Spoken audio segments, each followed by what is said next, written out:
El secreto de la flor de oro. Texto y explicación por Richard Wilhelm. Origen y contenido del Tai Chi Chuan Sun Chi.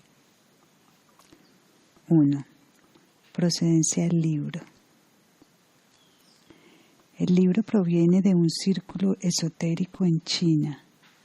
Por largo tiempo fue transmitido oralmente, luego por manuscritos. La primera impresión data del período Qianlong del siglo XVIII. Por último, es impreso nuevamente en 1000 ejemplares en Pekín en el año 1920, juntamente con el Hui Min Qin, y distribuido a un reducido círculo de hombres en quienes el editor suponía inteligencia para las cuestiones en él discutidas. La nueva impresión y la divulgación del libro tiene su base en un nuevo despertar de corrientes religiosas en ocasión de apremiantes circunstancias políticas y económicas en China. Se había formado una serie de sectas secretas cuyo esfuerzo era alcanzar, por el ejercicio práctico de las tradiciones secretas de antiguos tiempos, un estado anímico que condujese fuera de todas las miserias de la vida.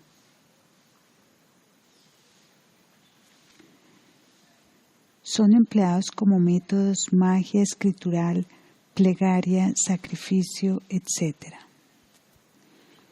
Junto a las sesiones mediúmnicas muy divulgadas en China, mediante las que se buscaba llegar a una conexión directa con dioses y difuntos y tentativas con la planchette, con el lápiz espíritu volante, como dice la expresión china.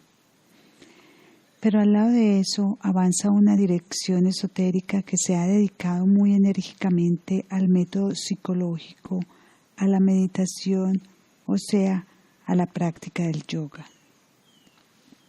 Sus partidarios alcanzan también la vivencia central casi sin excepción, a diferencia de aquellos yogis europeos en quienes estos ejercicios orientales son solo deporte. De manera que puede decirse que se trata aquí, para el estado anímico chino, el cual Carl Jung muestra de manera muy correcta, era muy esencialmente distinto del europeo en algunos aspectos fundamentales, al menos hasta los últimos tiempos.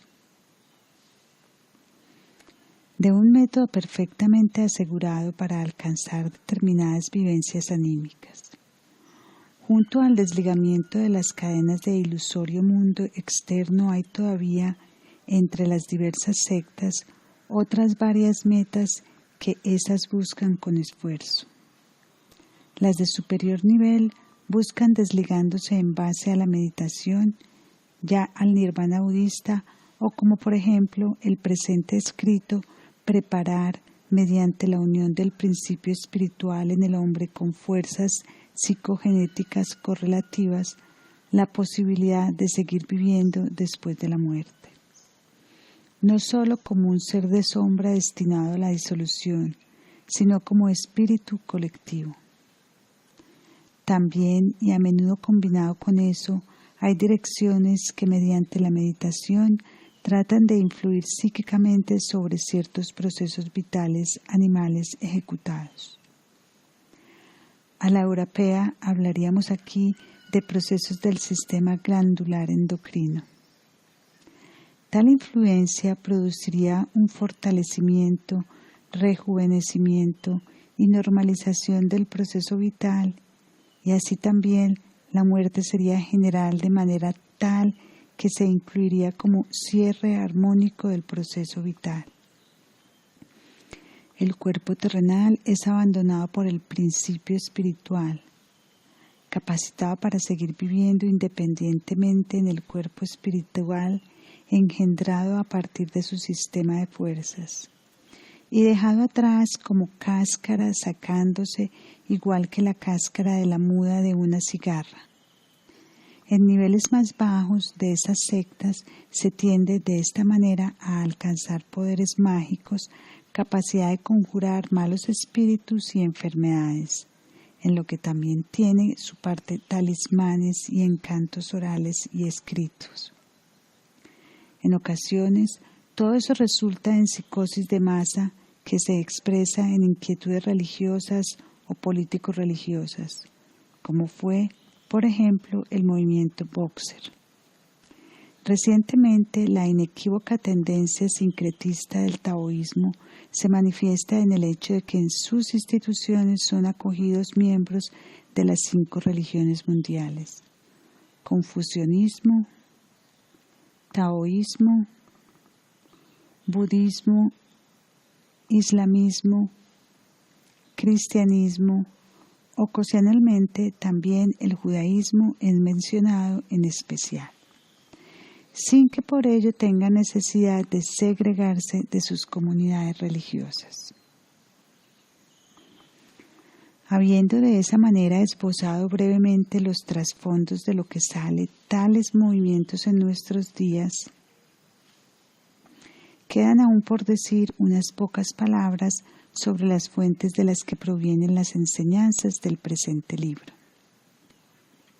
Hacemos ahora al respecto muy notables descubrimientos. Estas enseñanzas son mucho más antiguas que su fijación por escrito.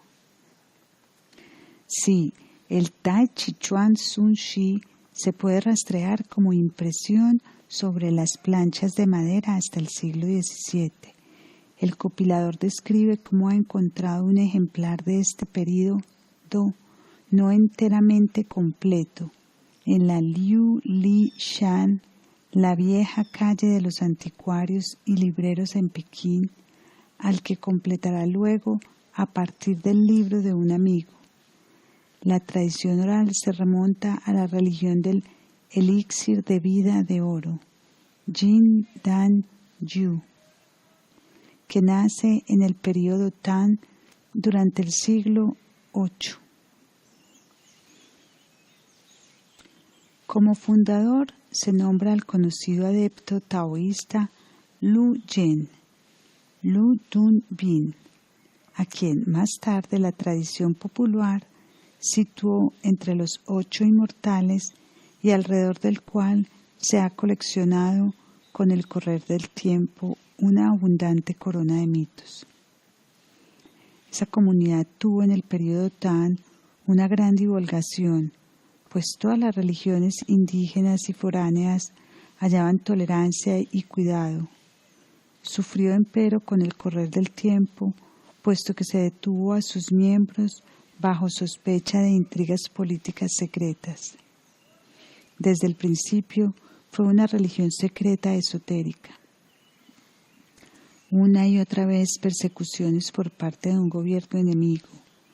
Por último, de la manera más cruel por el gobierno manchú, poco antes de su propia caída, muchos de sus miembros se han vuelto a la religión cristiana y todos, incluso los que no entraron directamente a la iglesia, tienen hacia ella sentimientos amistosos. Nuestro libro da la mejor información sobre las enseñanzas del Jin Dan Yu. Los preceptos se hacen remontar a Lu Yen, que es llamado con su otra designación Lu Dun Bin, es decir, Lu, el huésped de la caverna.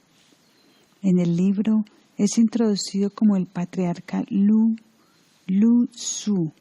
Vivió del siglo VIII al IX y nació el año 755 después de Cristo. Se ha agregado a sus palabras un comentario de época más tardía, pero que nace de la misma tradición. ¿De dónde obtuvo Lu Su sus enseñanzas secretas esotéricas? Él mismo remonta su origen a Guan Jin He, el maestro Jin He del desfiladero. Guan, o sea, Han Gu, desfiladero, para quien, según la leyenda, Lao Tse había escrito su Tao Te Ching. y de hecho se hallan en el sistema una cantidad de pensamientos que nacen de las enseñanzas místicas, esotéricas, ocultas del Tao Te Ching. Compárese, por ejemplo, los dioses en el valle, que son idénticos al espíritu del valle de Lao Tse, etc. Pero mientras que el taoísmo durante el período Han degeneró más y más en una magia externa, ya que los magos de la corte de procedencia taoísta buscaban por métodos alquímicos la píldora de oro, piedra filosofal, que engendrara oro de los metales comunes y otorgara a los hombres inmortalidad física. El movimiento de Lu Yen representó una reforma. Las designaciones alquímicas se tornan símbolos de procesos psicológicos, lo cual significa un nuevo acercamiento a los pensamientos originales de Lao Tse. Pero Lao Tse era un hombre pensador y su sucesor Xuanzhi en ocasiones habíase burlado de todos los manejos de las prácticas yogas, de los curadores naturales, de los buscadores del elixir de vida. Si bien él mismo había también practicado naturalmente meditación, que lo ayudó a obtener la visión de la unidad sobre la que reposa su posterior sistema desarrollado reflexivamente, en cambio encontramos en Lu Yen una cierta credulidad, una tendencia religiosa que, alentada por el budismo, lo convenció de la ilusión de todo lo externo, aunque de una manera que se diferencia claramente del budismo. Busca con todas sus fuerzas el polo fijo en la fuga de los fenómenos, donde el adepto puede participar de la vida eterna. Pensamiento totalmente ajeno al budismo, que niega todo yo sustancial. Sin embargo, no cabe subestimar el influjo del budismo mahayana, que dominaba entonces poderoso en China. Los sutras budistas son citados repetidas veces. En nuestro texto, ese influjo es por cierto aún mayor de lo que en general se puede admitir en el Jin Dan Yao. En la segunda mitad de la tercera sección se indica expresamente el método de la contemplación fijativa, Shi Guao. Este es un método puramente budista que era practicado en la escuela Tien Tai de Shi Kai. De ahí en adelante cabe observar una cierta brecha en la exposición de nuestro escrito. Por un lado se describe el cuidado de la flor de oro, pero del otro asoman pensamientos puramente budistas que desplazan, a manera de repudio del mundo, la meta a la proximidad del nirvana. Siguen luego algunas sesiones que, si se considera el nivel espiritual y el rigor de la coherencia de la obra en su conjunto, cuanto más podrían pretender un valor de consulta. Además, solo en sus primeros estadios es descrito el trabajo sobre el renacimiento interno mediante el curso circular de la luz y la generación de la simiente divina. Si bien los estadios ulteriores son denominados metas, véase al respecto el Su Min Fan de Liu Huayan, donde esos últimos estadios se explican con mayores detalles. No podemos, por tanto, descartar la suposición de que efectivamente se perdió una parte del manuscrito, habiendo sido sustituida partiendo de otra fuente. Eso explicaría la brecha mencionada y el nivel inferior de las partes no traducidas. Pero en la lectura sin prevenciones llama la atención que esas dos fuentes no alcancen a cubrir por entero los pensamientos involucrados. También es utilizado el confucianismo en su dirección fundada sobre el I Ching. Los 8 signos básicos del I Ching Bagua son introducidos en diversos pasajes como símbolos para ciertos procesos internos. Más adelante trataremos de explicar la influencia ejercida por esa aplicación de los símbolos. Por lo demás, el confucianismo tiene en común con el taoísmo una ancha base, de modo que tal unificación de pensamientos no perturbó en absoluto la coherencia de la exposición. Quizás sorprenda a muchos lectores europeos el que aparezca en el texto locuciones que ya les son conocidas por las enseñanzas cristianas, mientras que, por otro lado, justamente esas cosas del todo conocidas que en Europa por lo general solo se toman como metáfora eclesiástica, ganen una perspectiva enteramente distinta en razón de las correlaciones psicológicas en que están introducidas. Encontramos ideas y conceptos como los siguientes, para tomar solo unos cuantos en especial sorprendentes. La luz es la vida de los hombres. El ojo es la luz del cuerpo.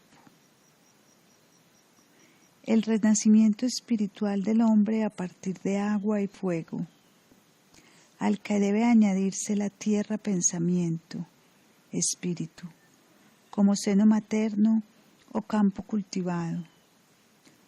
Comparase a tal fin las palabras de Juan: os bautizo con agua, tras de mí vendrá uno que os bautizará con el Espíritu Santo y fuego. O, a menos que el hombre naciere del agua y del Espíritu, no puede entrar en el reino de Dios. Cuán plástico se hace en nuestro texto el pensamiento del agua como sustancia simiente, y cuán clara la diferencia entre la actividad que fluye hacia afuera, que se agota en el engendrar. Lo que nace de la carne es carne, y el movimiento retrógrado. También el baño desempeña una parte en este renacimiento, al igual que en el bautismo de Juan y en el cristiano, pero inclusive las bodas místicas, que tienen un papel tan grande en las parábolas cristianas, aparecen varias veces. También se menciona al niño, que debe nacer en nosotros y que por otra parte es el prometido del alma, en nuestro propio interior, así como a la novia. Y lo que tal vez sea más sorprendente, aún un rasgo en apariencia tan secundario como que se debe tener aceite en las lámparas para que ardan lúcidamente, adquiere a través de nuestro texto una significación psicológica nueva y poderosa. Mencionemos asimismo que la expresión flor de oro, Jinhua, contiene también en un sentido esotérico la expresión luz. En efecto, si se escriben los signos uno bajo el otro, de manera que se toquen, la parte inferior del superior y la parte superior del inferior forman el signo luz, Guang. Evidentemente, ese signo secreto fue inventado durante un periodo de persecución, la que pudo también haber motivado que la divulgación ulterior de la enseñanza solo se cumpliera bajo el velo del secreto más profundo, para evitar en lo posible todo peligro. Y esa fue sin duda la razón de que las enseñanzas quedaran siempre limitadas a círculos secretos. Todavía hoy sus adherentes son más de lo que podría creerse desde fuera. Si nos preguntamos ahora hacia dónde apunta esta religión de luz, podemos en primer lugar pensar en Persia, pues en el período Tang existían templos persas en muchos lugares de China, pero si bien algunos rasgos se corresponden con la religión de Zaratustra y particularmente con la mística persa, hay por otra parte divergencias muy notables. Otra opinión a considerar es la de un directo influjo cristiano. Durante el período Tang alcanzó gran prestigio el nestorianismo, que era la religión de los uigures, aliados al emperador. como lo demuestra con su inscripción china y siria el conocido monumento nestoriano en Xianfu, que fue erguido en el año 781. Por tanto, son muy posibles las relaciones entre los nestorianos y el Qiu Dan Yao. T. H. Richard fue tan lejos como para ver en el Qiu Dan Yao simplemente los restos de los antiguos nestorianos. Lo determinaron a ellos ciertas concordancias en el ritual y ciertas tradiciones de los miembros del Jin Dan Yu recientemente. P. Y. Saeki ha retomado de nuevo esa teoría y establecido una serie de ulteriores paralelos, unidos por la liturgia nestoriana allá en Dunhuang por Peliot. Ve aún tan lejos como para identificar a Lu Yen, el fundador del Jin Dan Yu, con Adam, el cronista del texto de la placa conmemorativa nestoriana, que firma con el nombre chino Lu Xiu Yen. De acuerdo con eso, Lu Yen, el fundador del Jin Dan Yao, habría sido un cristiano de confesión nestoriana. Saeki llega, en su afán de identificación, demasiado lejos. Sus pruebas son casi convincentes, pero falta siempre el punto crucial que redondearía la demostración. Muchas pruebas a medias no hacen una completa, pero debemos estar de acuerdo con él en que ha tenido lugar en el Jin Dan Yao un aflujo muy intenso de pensamientos nestorianos, que se afirma también en el presente escrito. Estos pensamientos tienen en parte un raro aspecto en el ropaje foráneo y en parte reciben una especie notable de nueva vitalidad. Aquí alcanzamos uno de los puntos que una y otra vez prueban que Oriente y Occidente no deben permanecer separados. 2. Las premisas psicológicas y cosmológicas de la obra. Para la inteligencia de nuestra traducción del texto, será conveniente decir todavía algunas palabras acerca de los fundamentos de la cosmovisión en que reposa el método. Esa cosmovisión es, hasta cierto grado, propiedad común de todas las direcciones filosóficas chinas. Se erige sobre la premisa de que cosmos y hombre obedecen en el fondo a leyes comunes, que el hombre es un cosmos en pequeño y no separado del gran cosmos por barreras sólidas. Las mismas leyes rigen en el uno y el otro, y partiendo de un estado se revela el acceso al otro. Psique y cosmos se comportan como mundo interior y mundo exterior. Por tal motivo, el hombre participa por naturaleza de todo el acontecer cósmico y está entretejido con él, tanto interna como externamente. Tao, el sentido del mundo, el camino, domina pues al hombre al par que a la naturaleza visible e invisible, cielo y tierra. El signo Tao, en su forma original, consiste en una cabeza que debe ser interpretada como comienzo, luego en el signo para ir, y este en su forma doble, en la que también significa vía, y aún luego, abajo del signo, quedar separado, que fue omitido en la ortografía posterior. En consecuencia, el significado original es una vía que, estando fija ella misma, conduce desde un comienzo directamente a la meta. El pensamiento fundamental, entonces, es que inmóvil el mismo Tao permite todo movimiento y le da la ley. Las órbitas del cielo son las órbitas en que se mueven los astros. La vía del hombre es el camino por el que él ha de marchar.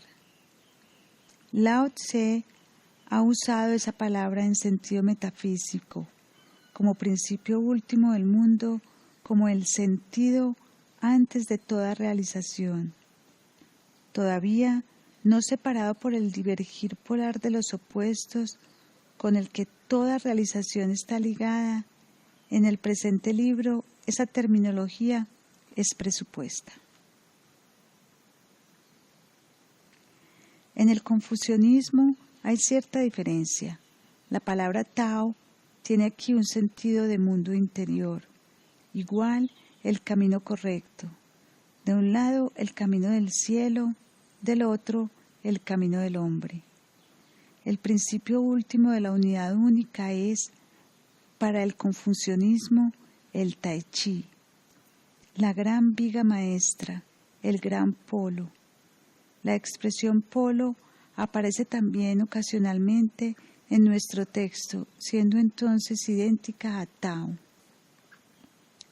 De Tao, o sea de Tai Chi, nacen ahora los principios de la realidad.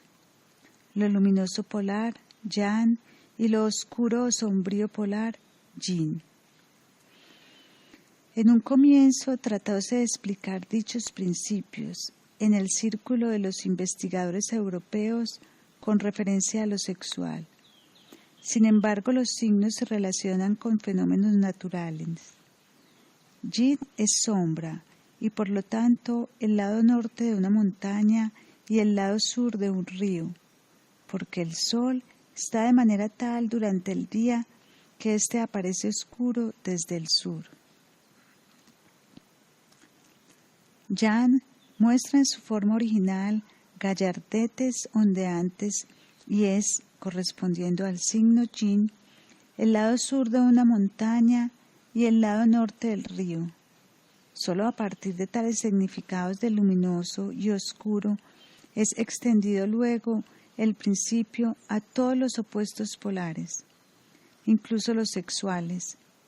Sin embargo, puesto que ambos son activos solo dentro del campo fenoménico y tienen su común origen en el uno único, donde Yan aparece como principio activo condicionante y Yin como principio pasivo derivado y condicionado, es totalmente claro que no hay en el fondo de este pensamiento un dualismo metafísico.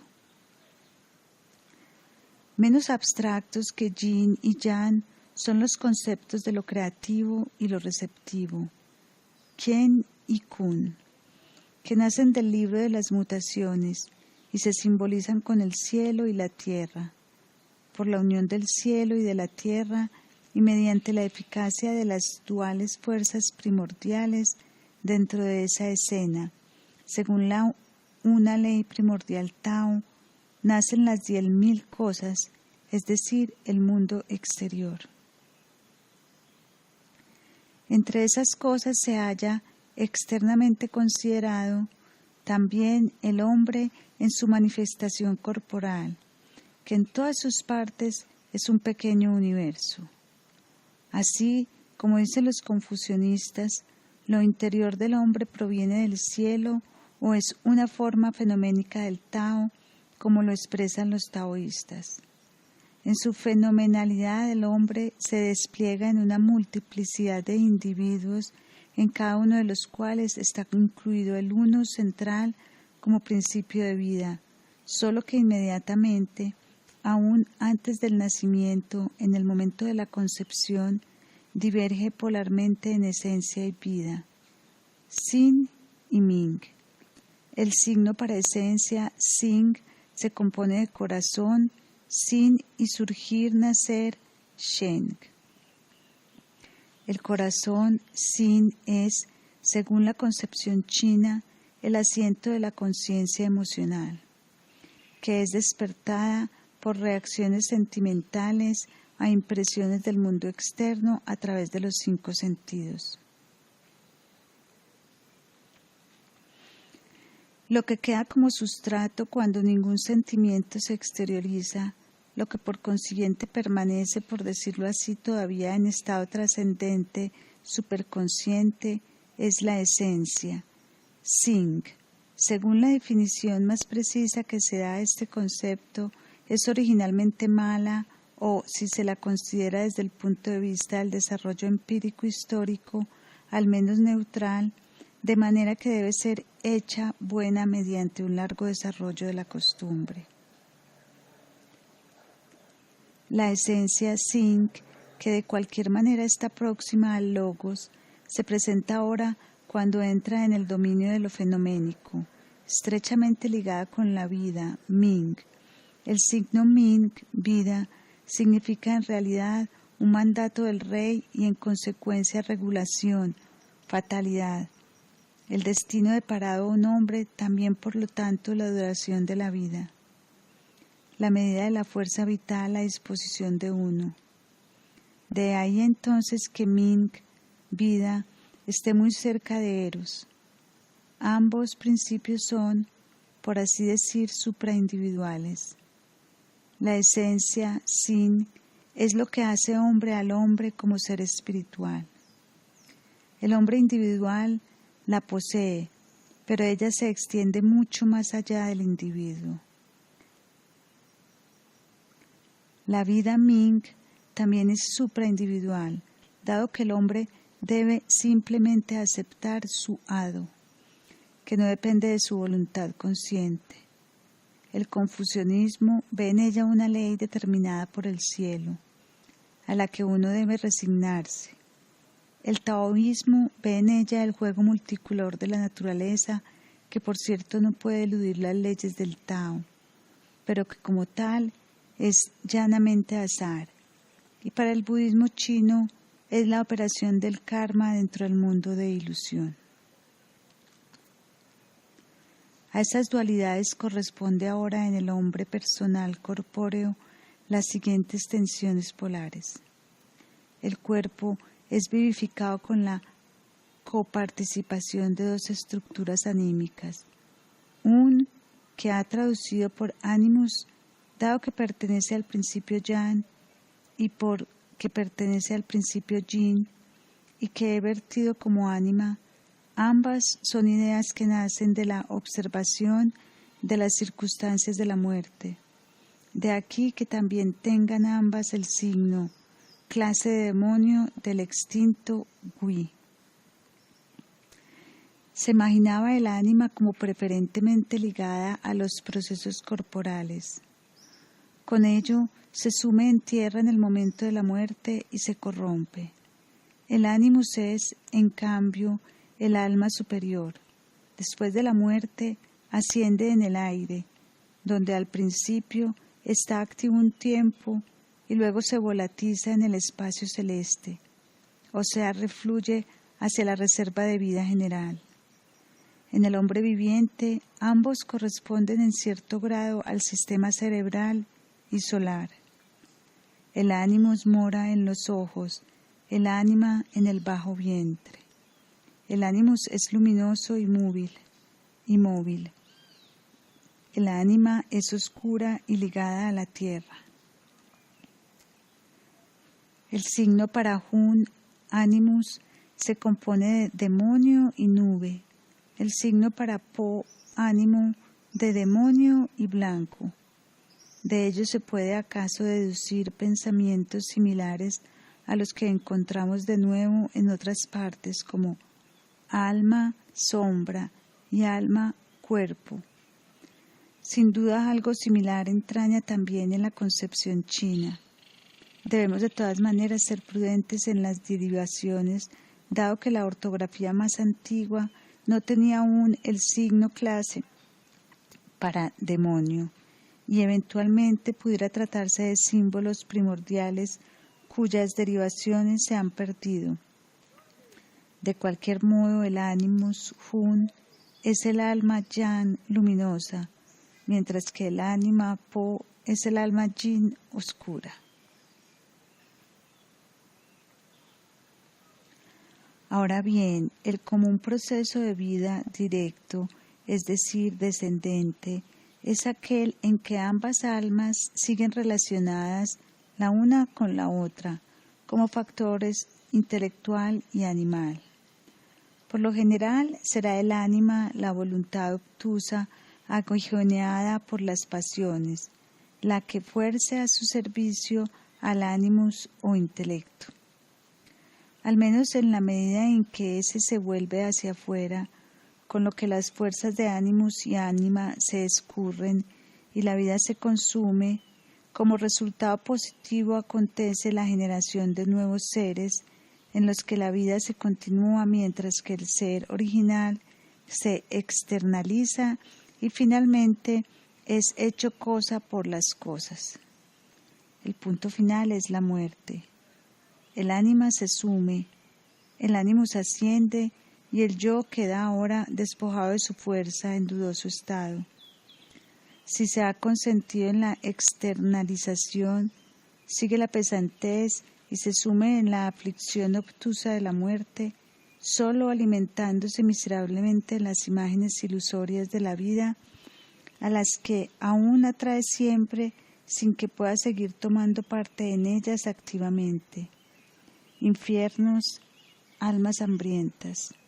Si en cambio, a pesar de la externalización, se ha esforzado por ascender, lleva al menos por un tiempo, en tanto lo fortifiquen la fuerza de los sacrificios de los que le sobrevienen, una vida relativamente beatífica, que será acordada a cada uno de acuerdo con sus méritos.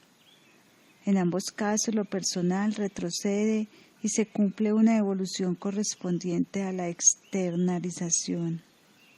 El ser se torna fantasma imponente porque le faltan las fuerzas de la vida y su destino está al terminar. Vive ahora los frutos de sus buenas y malas acciones en el cielo o infierno, que no son empero nada externo, sino estado puramente interiores. Cuanto más se sume en esos estados, tanto más se envuelve hasta que finalmente desaparece de la faz del existir, para luego, entrando en un nuevo seno materno, iniciar una nueva existencia, formada sobre la base de su reservorio de imágenes y recuerdos. Tal estado es el estado del demonio, del espíritu, del que retorna, del que desiste, en chino gui, a menudo traducido equivocadamente como diablo. Si en cambio se logra durante la vida introducir el movimiento retrógrado ascendente de las fuerzas vitales, si las fuerzas del ánima son dominadas desde el ánimus, ocurre una liberación respecto de las cosas externas. Son discernidas, pero no codiciadas. Así es rota en su fuerza la ilusión. Tiene lugar una circulación ascendente interna de las fuerzas. El yo se arranca de los enredos del mundo y permanece viviente después de la muerte, porque la internalización ha impedido el derrame de las fuerzas vitales hacia afuera, y éstas han creado en su lugar un centro de vida, en la rotación interna de la monada, que es independiente de la existencia corporal. Un yo tal es un Dios, Deus, Shen. El signo para Shen significa extenderse, actuar en suma lo contrario de Gi. En la escritura más antigua se representa mediante una doble sinuosidad de meandro, que también significaba en otros casos trueno, relámpago, excitación eléctrica. Un ser tal posee duración, en tanto perdure la rotación interna. También puede influir desde lo invisible sobre los hombres y entusiasmarlos a grandes pensamientos y nobles maneras de actuar. Esos son los santos y sabios de antiguos tiempos y quienes desde hace miles de años animan y educan a la humanidad. Pero queda una limitación. Esos seres son aún siempre personales y por lo tanto sometidos a las acciones del espacio y el tiempo. Tampoco son más inmortales de lo que son eternos el cielo y la tierra. Eterna es sólo la flor de oro, que nace en virtud del desligamiento interno de toda obligación con las cosas. Un hombre que ha alcanzado ese peldaño traspone su yo. No está limitado ya a la monada, sino que penetra en el círculo mágico de la dualidad polar de todos los fenómenos y retorna al uno único, a Tao. Hay ahora aquí una diferencia entre budismo y taoísmo. En el budismo, ese retorno al nirvana va unido a la plena extinción del yo, que es, como asimismo el mundo, solo ilusión. Si bien no puede ser explicado como una muerte, una secesión, es sin embargo decididamente trascendente. En el taoísmo, en cambio, la meta es que en la transfiguración quede observada, por así decir, la idea de la persona, los rastros de las vivencias. Esa es la luz que, con la vida, retorna sobre sí misma y es simbolizada en nuestro texto por la flor de oro. A manera de apéndice, digamos todavía unas palabras acerca de cómo son empleados en nuestro texto los 8 signos del libro de las mutaciones I Ching. El signo Shen, trueno, lo excitante, es la vida que irrumpe desde las profundidades de la tierra. Es el principio de todo movimiento. El signo Sun, viento, madera, lo suave, caracteriza el fluir de las fuerzas de la realidad dentro de la forma de la idea.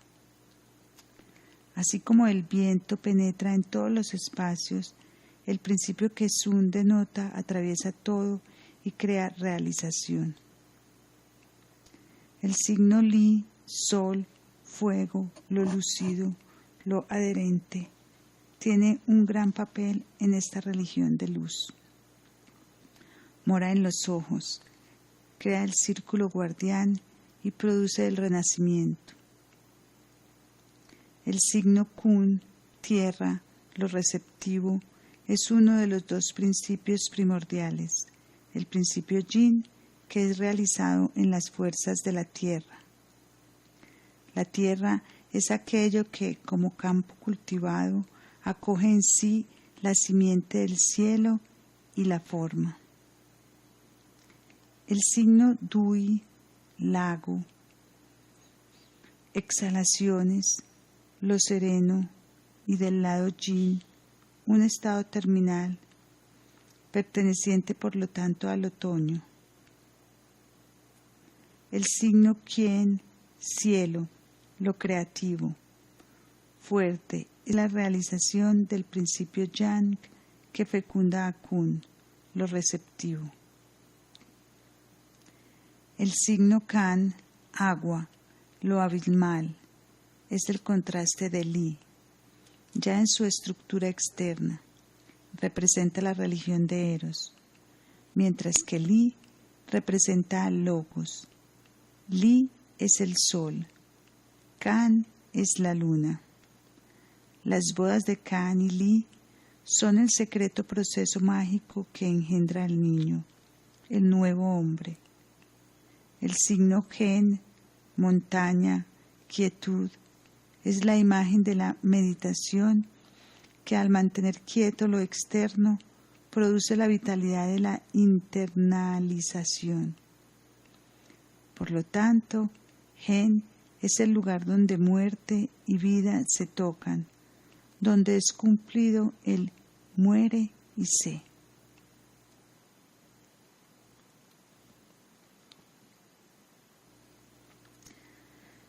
Traducción del Tai Chi Chuan Sun Shi. 1. La conciencia, corazón, celestial. El maestro Lu Su dijo: lo que es por sí mismo se llama sentido, Tao. El sentido no tiene nombre ni figura, es la vida una. el espíritu primordial uno. No se puede ver esencia y vida.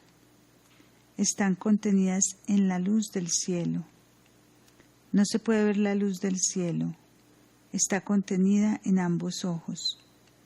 Seré hoy vuestro acompañante y os revelaré primero el secreto de la flor de oro del gran uno, para explicar en detalle el resto a partir de ahí. El gran uno es la designación de aquello que nada tiene por encima de sí. El secreto de la magia de la vida consiste en utilizar la acción para llegar a la no acción. No se debe querer saltar por sobre todo y penetrar directamente. La máxima transmitida es tomar entre manos el trabajo sobre la esencia. Al hacerlo, lo que importa es no caer en falsos caminos. La flor de oro es la luz. ¿Qué color tiene la luz? Se toma la flor de oro como alegoría. Esta es la verdadera fuerza del gran uno trascendente. La frase, el plomo de la región del agua, tiene solo un sabor, lo indica. En el libro de las mutaciones se dice: el cielo engendra el agua por medio del uno. Esto es justamente la verdadera fuerza del gran uno. Si el hombre alcanza ese uno, se vivifica. Si lo pierde, muere. Pero aunque el hombre viva en la fuerza, aire, prana, no ve la fuerza, aire. Así como los peces viven en el agua, pero no ven el agua. El hombre muere cuando no tiene ningún aire de vida, así como los peces perecen sin agua.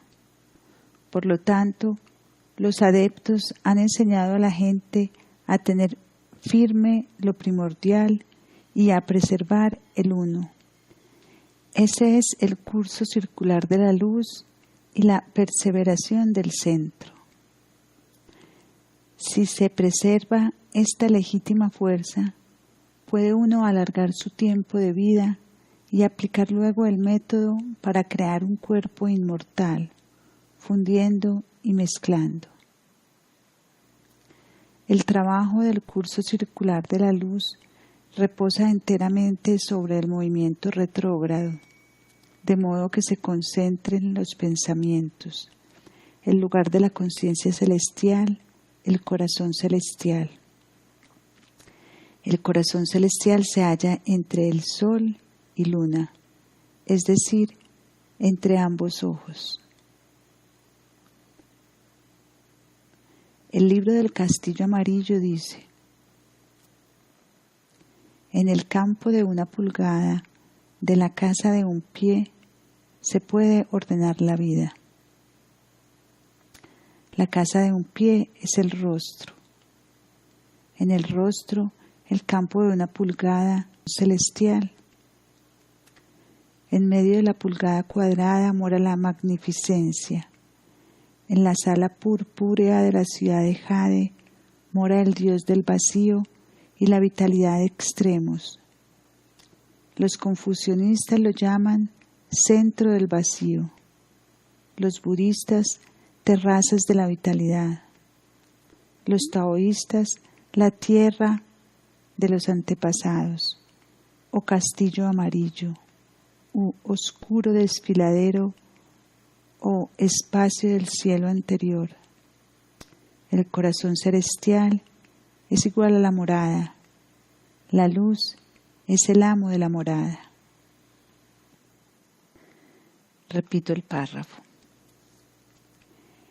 El libro del castillo amarillo dice: en el campo de una pulgada de la casa de un pie se puede ordenar la vida.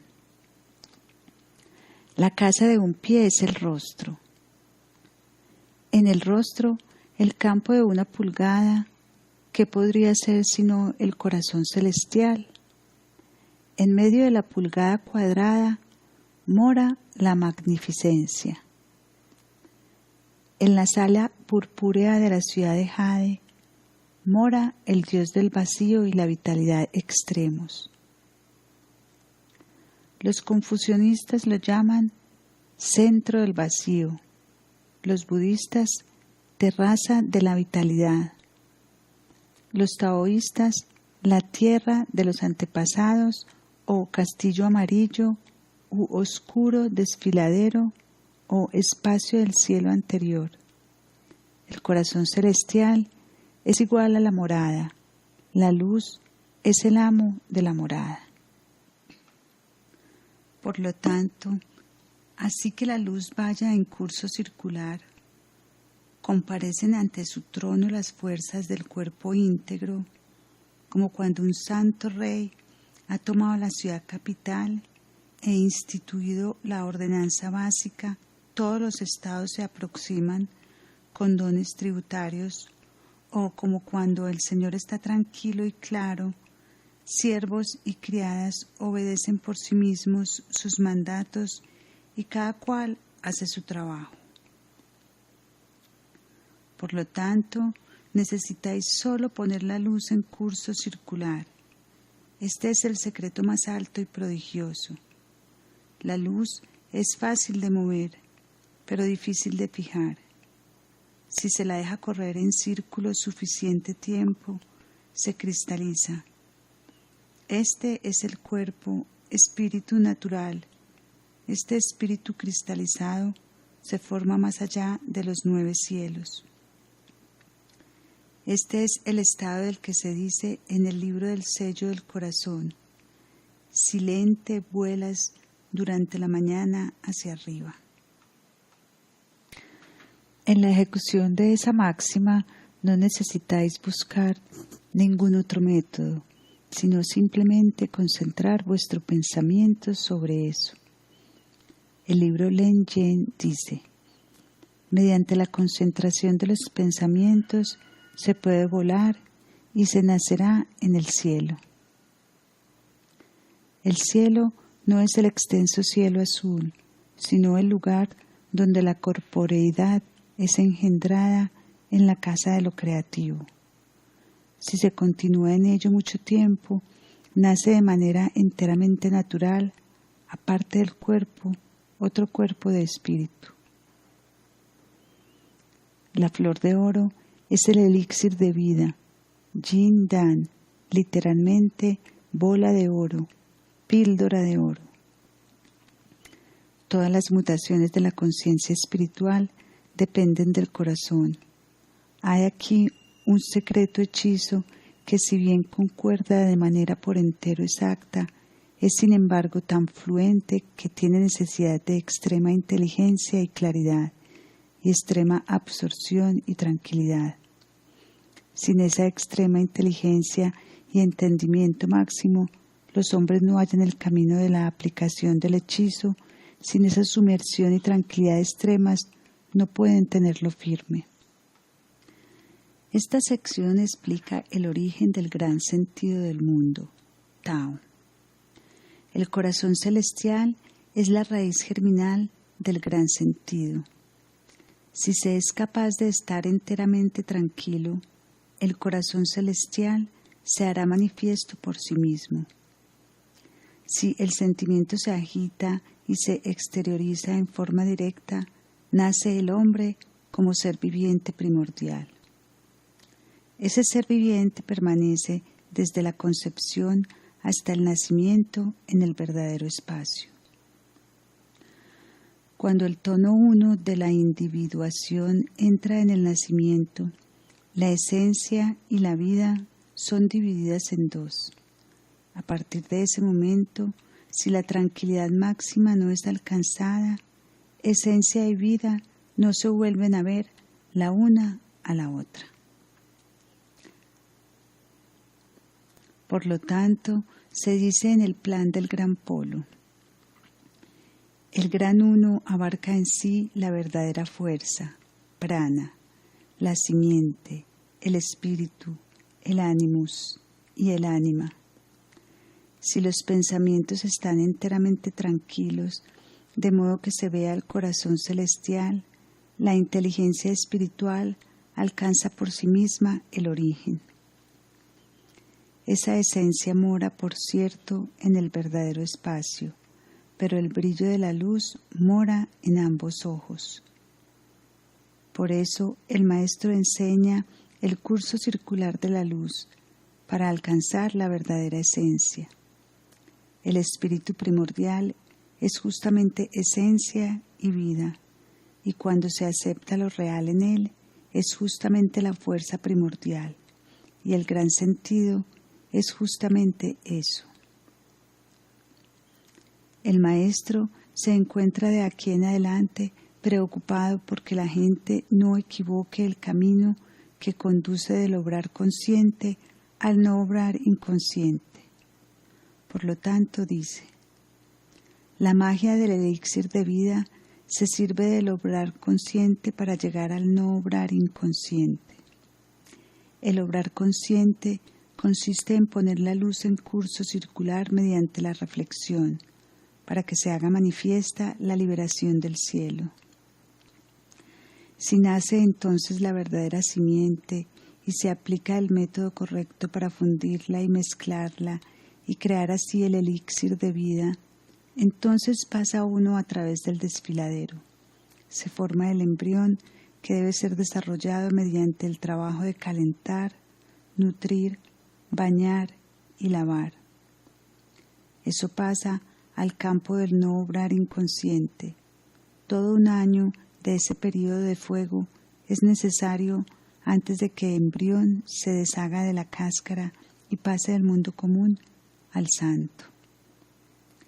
Este método es enteramente simple y fácil, pero hay en él tantos estados mutantes y cambiantes que se dice, no se puede llegar ahí de repente con un salto. Quien busca la vida eterna debe buscar el lugar donde surge originalmente la esencia y la vida. 2. El espíritu primordial y el espíritu consciente. El maestro Lu Tzu dijo, confrontado con cielo y tierra, el hombre es como una criatura efímera, pero confrontados con el gran sentido, también cielo y tierra son como una burbuja y una sombra. Solo el espíritu primordial y la verdadera esencia vencen tiempo y espacio. La fuerza de la simiente está, así como cielo y tierra, sometida a la caducidad, pero el espíritu primordial está más allá de las diferencias polares.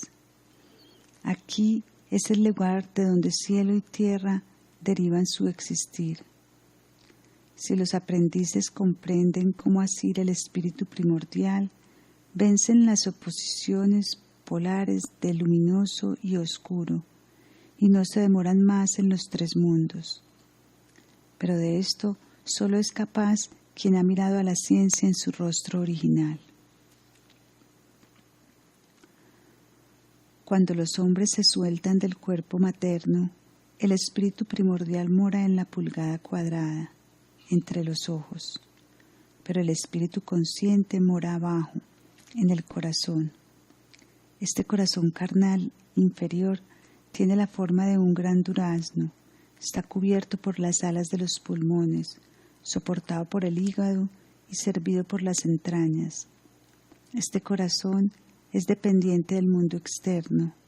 Si no se come por un día, se siente extremadamente incómodo. Si oye algo espantoso, palpita. Si oye algo enojoso, queda paralizado. Si se ve frente a la muerte, se torna triste. Si ve algo bello, se torna enceguecido. Pero el corazón celestial en la cabeza, ¿cuándo se habría movido aún en lo más mínimo? Si preguntas, ¿puede no moverse el corazón celestial? Contesto, ¿cómo podría moverse el verdadero pensamiento en la pulgada cuadrada? Si realmente se mueve, no está bien, pues cuando los hombres comunes mueren, entonces se mueve, pero eso no está bien. Lo mejor es, por ciento, cuando la luz se ha fortificado ya en un cuerpo espiritual y su fuerza vital traspasado paulatinamente las pulsiones y movimientos. Pero eso es un secreto que no ha sido revelado desde hace miles de años. El corazón inferior se mueve como un fuerte, poderoso general en jefe, que a causa de su debilidad desdeña al soberano celestial y ha arrebatado para sí la conducción de los asuntos del Estado. Si logra, empero, fortificar y preservar el castillo primordial, es como un soberano vigoroso y sabio que se sienta en el trono. Ambos ojos ponen la luz en curso circular, como dos ministros a la derecha y a la izquierda, que con toda su fuerza apoyan al soberano. Cuando está así en orden el universo en el centro, comparecerán todos aquellos héroes sediciosos con lanzas invertidas para recibir sus mandatos.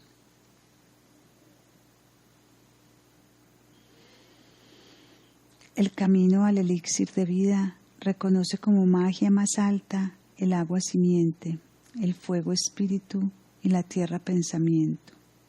Estos tres, ¿qué es el agua simiente? Es la fuerza verdadera una del cielo anterior, Eros.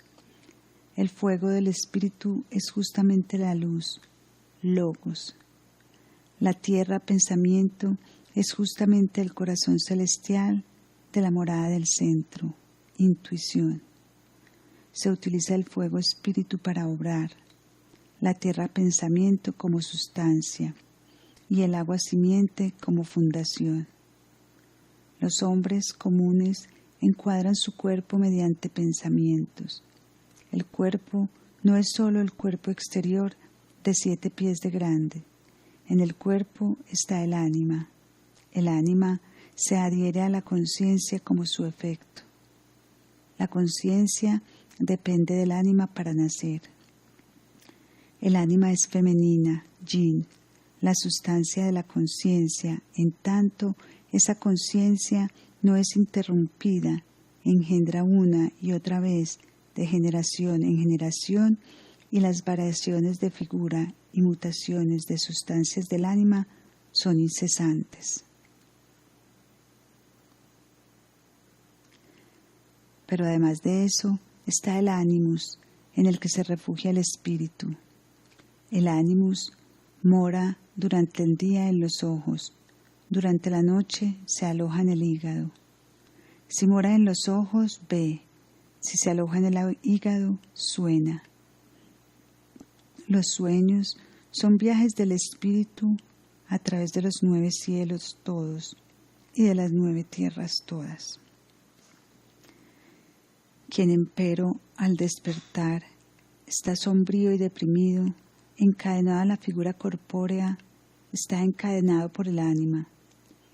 Por lo tanto, mediante el curso circular de la luz es producida la concentración del ánimus y de esa manera el espíritu es protegido, sometida al ánima, y de esa manera el espíritu método de los antiguos para escapar del mundo consistía justamente en fundir perfectamente la escoria del oscuro para retornar a lo creativo puro.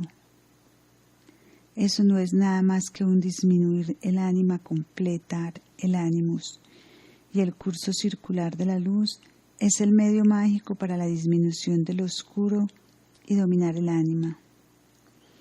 Aun si el trabajo no es dirigido a conducir de retorno a lo creativo, sino que se limita al mágico medio del curso circular de la luz es justamente lo creativo.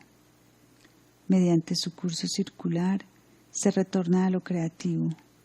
Si se observa ese método enteramente por sí mismo, el agua simiente existirá en abundancia. El fuego espíritu se inflamará y la tierra pensamiento se fijará y cristalizará. Y puede así ser gestado el fruto santo. El escarabajo rueda su bola y en la bola nace la vida como efecto del trabajo indiviso de su concentración espiritual.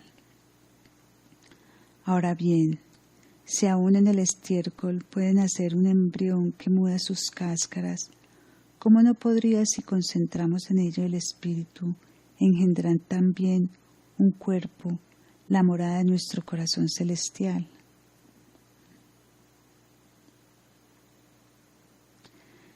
La esencia, una efectiva y verdadera, logos en combinación con vitalidad. Cuando desciende la morada de lo creativo se divide en ánimus y ánima. El ánimus está en el corazón celestial, es de la naturaleza de lo luminoso, es la fuerza de lo ligero y puro, es lo que hemos recibido del gran vacío, lo que tiene una forma desde el primordial comienzo. El ánima es de la naturaleza de lo oscuro, es la fuerza de lo pesado y turbio, está adherida al corazón carne corpórea. El ánimus ama la vida, el ánima busca la muerte. Todos los placeres sensuales y agitaciones coléricas son efecto del ánima. Es el espíritu consciente el que después de la muerte se nutre de sangre, pero durante la vida está él en la mayor necesidad. Lo oscuro torna a lo oscuro y las cosas se atraen según su especie. El aprendiz, empero, sabe destilar completamente el ánima oscura de manera que se transforme en pura luz. Yang.